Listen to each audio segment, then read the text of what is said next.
Hey guys, it is Dustin Bogle here with Gym Reinforcements, and I am here to do a gym owner spotlight and shine it on a great friend and fellow gym owner and ask her about how she's growing her business, how she's handling her lead follow-up, and a little bit about her experience with our program as well. So you guys can hear it from someone who's an actual paying customer.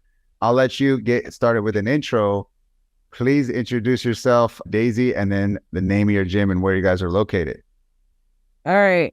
Hi, everyone. This is Daisy, and I met Dustin early last year around this time. And we spent a couple months getting to know each other, get to know the business. And eventually, by the end of May, I acquired, which used to be Lead the Way Fitness in Victorville, is now Elite Fitness Transformation Club. We kept the same coaches. And fortunately for me, GR was already in place. And it was the best transition as a first-time small business owner to take on a well-rounded team. Experienced coaches that have been with Dustin for a couple years. And I don't know how the other program coordinators are like, but Kate is super awesome. She is very proactive. I have a background of 20 plus years in the administrative role. And so I look to someone like Kate, and I could tell if she's fallen short behind follow-ups. And Kate has made the mark, if not beyond the mark, at all times. And I'm not saying this, there's really no script here. This truly is our experience that I have and the experience that the team and the coaches have with Kate, including the clients. I'm constantly getting feedback from the team during meetings, and when I am there meeting with clients, they truly think that Kate is going to be attending one of our events. There was LBD last year. Everyone thought Kate was attending, and some of our social events, but it truly does take a village.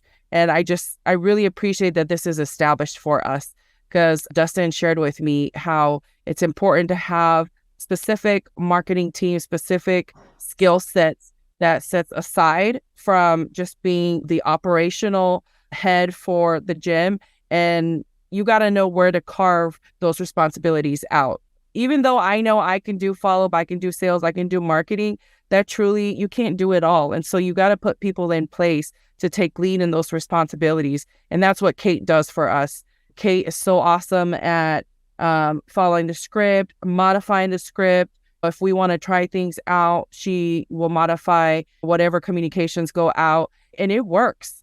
And you got to be able to say, hey, I can do this, but someone else needs to take over so that you can focus on other things.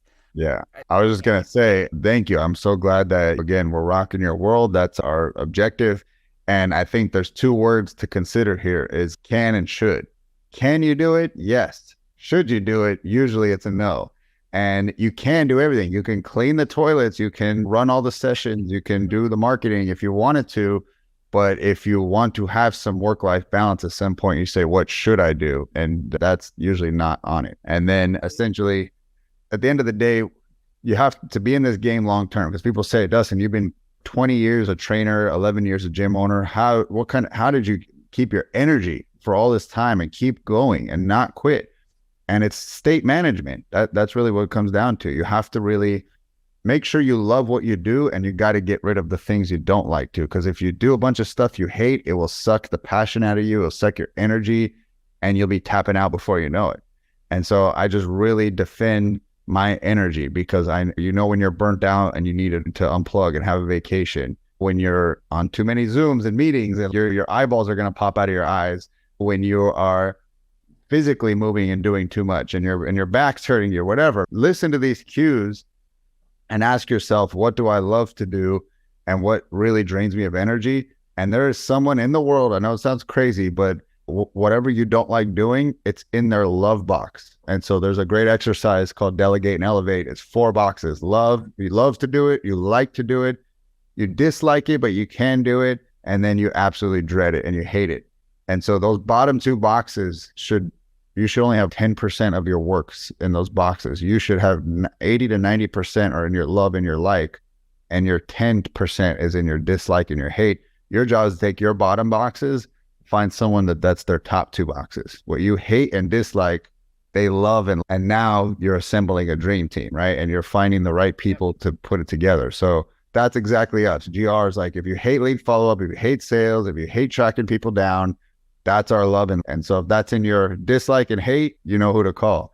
But Right. Daisy, I was gonna also ask in terms of like things that you're proud of yourself. Again, yes, you're newer to being a gym owner and a business owner, but you have accomplished some great things. So what are some like wins you want to chalk up to yourself or things that you're proud of doing since taking over that facility?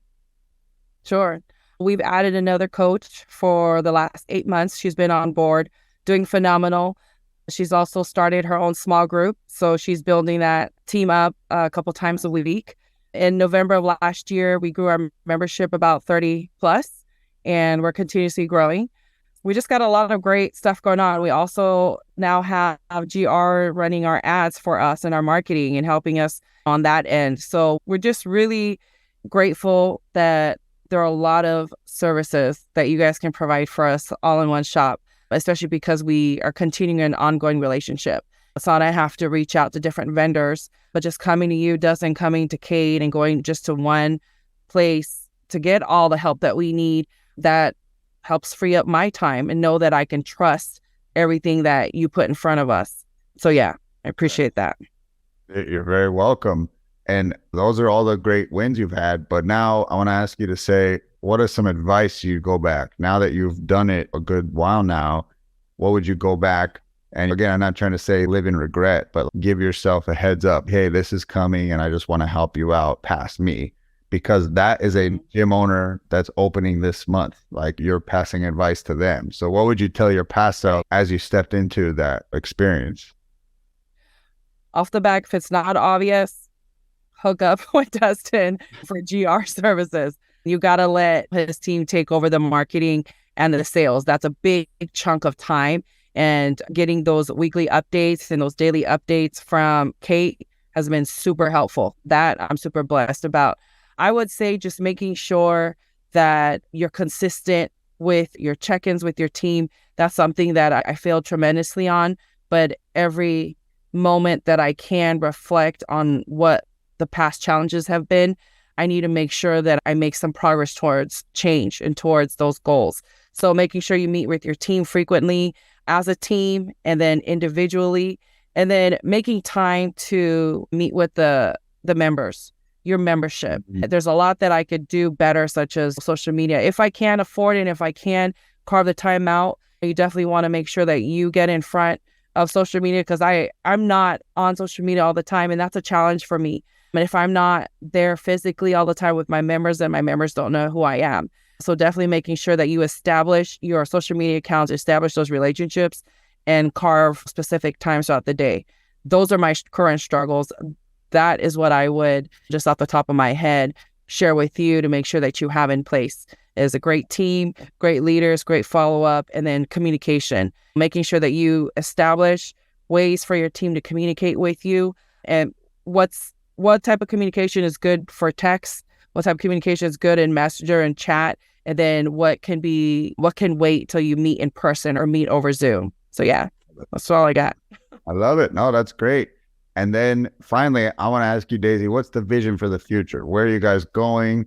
Do you got a member number? Is there a program you want to add? Is there amenities or services you're looking to tack on? Like, where are you guys going this year that you're excited about and that you and the team are like driving towards? Yep. I definitely want to build up the staff. Our numbers are slowly increasing every month, and we're starting to run out of capacity. So I want to open up more sessions. I want to hire more staff and eventually move into a larger space that would allow a little bit more semi-private training for our small groups, and then add more equipment. So we definitely want to grow our membership and grow our facilities and the capacity to be able to serve all those folks. Love it. Love it, Daisy. Those are good problems. Capacity problems are fun problems. So that's what's great, because Ed Milet is one of my mentors, and he says, all of your ideas for creativity come from imagination, which is dreaming and thinking of what's possible. And you don't get those ideas when you're living in negativity and fear. And so it's important. When's the last time someone had a big idea? When someone was talking about the government's coming after you, or the weather is changing and global warming's upon us, we're all going to die, or like stock up because we're going to run out of food. No one has a genius idea about their business in those moments, because you can't in fear. But when you get around your friends that are all thinking, dreaming and setting big goals and trying to achieve more, then suddenly your mind starts coming up with a million different ways to grow your business. And suddenly there's all these great things that happen. So what I'm bringing this up is like, hey guys, me and Daisy get that when we get together, we get this creative energy. So if you guys are watching this or you're listening to this, make sure you're carving that out. Because if you are around people who are a little bit more pessimistic, you're not going to see a way out to grow your business. You're only going to see the problems. And so you got to step away and get around optimistic people. And I'll leave you with this silly phrase. You can't fly with the eagles if you hang with the turkeys. That's the damn truth. There we go. Maybe I'll get that tattooed on my forearm. Everyone's got blessed, and I'll get, you can't fly the eagles if you hang with the turkeys. Yeah. Daisy, thank you so much. I'm so glad that you're getting such a positive experience with Gym Reinforcements. That's our goal, is to exceed expectations. It is a company core value. I'm very happy that's happening for you. And let's grow your gym and help you hit those member goals and grow into a bigger facility. That sounds like a lot of fun to me. So let's do Absolutely. I'm looking forward to it. Thank you so much for your time. Appreciate it.